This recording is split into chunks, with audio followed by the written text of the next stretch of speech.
A24, Justin Theroux, Pierce Brosnan. This is gonna be great, right? Right?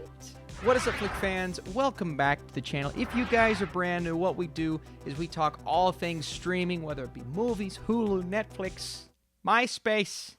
Now, be sure to get in that comment section down below. Are you a fan of a studio like A24, and were you looking forward to this film? So, as if getting pregnant weren't complicated enough, Lucy sets out to uncover the unsettling truth about her fertility doctor. Let's start with the positives here. And Pierce Brosnan, a guy who I love every time he pops up in a film.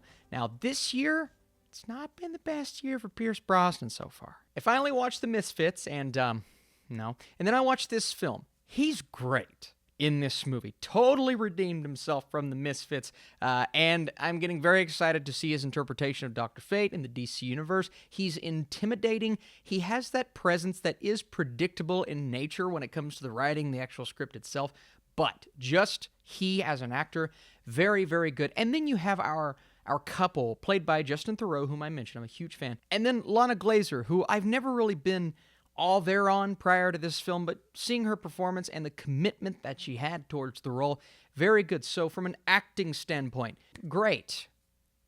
Everything else when it comes to the script, other than maybe the building of tension in that first act, because you had these two who are just wanting to have kids, to get pregnant. And then they go get the procedure done from this really sketchy looking and acting doctor. I mean, just one conversation with him, you're like, well, something's not quite right.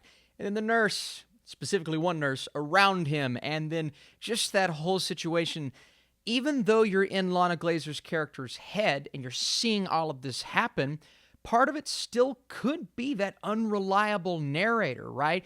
You don't know at points in the film whether what she is seeing or feeling is all in her head or if it's actually happening. So you have a combination of that, which builds the tension, and then you have a combination of everything going on the outside looking in, and the fact that every time she does something or says something, everyone's looking at her and saying, "You're crazy. What's wrong with you?" And we as an audience, we don't know, right? I say those things out loud. It sounds like it should provide for an entertaining movie. Unfortunately, it's all so jumbled and messy and, worst of all, predictable that it just doesn't provide much entertainment at all.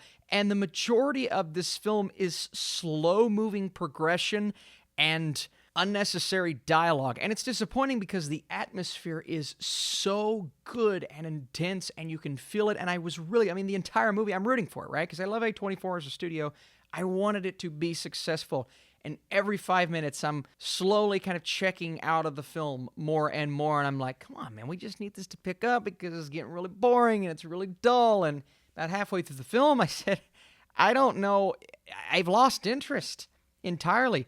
I want to have interest in this movie. You know why? Because of these performances and because of the concept in general.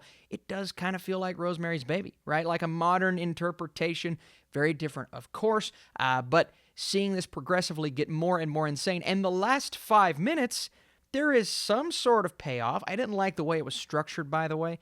The way it's just edited, and there is a confrontation, multiple confrontations, and I wasn't entirely sure if they executed on what they were going for there, but at least it was something. It was something, right?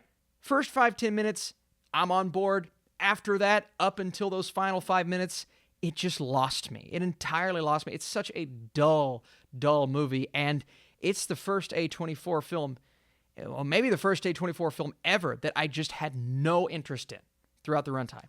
No interest, which again is shocking to me because this concept is awesome. And whether it be pulling from Rosemary's Baby, just not doing it as well, and the repetitive nature of the script, and the fact that we would repeat the same line of dialogue over and over, and it just got to the point to where I was growing tired of this movie, and I wanted it to end. And then when we get to the end, okay, hey, 5 minutes, great. Again, some stylish direction, you got the social commentary, some nice body horror, and the performances. That's really about all I can give this film.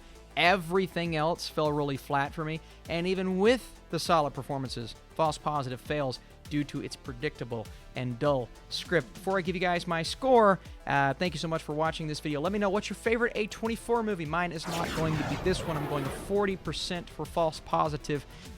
There were some elements in there that made me just hold out hope, and then I gave up. So what's the message? Never give up, kids, unless you're watching this movie. All right, thank you so much for watching this video, sticking to this channel. All of my reviews today, The Ice Road, Fast and Furious 9, so many videos, and coming this weekend, some more things. Be on the lookout, still working on the set. It's going to be a lot different soon. I'll see you guys.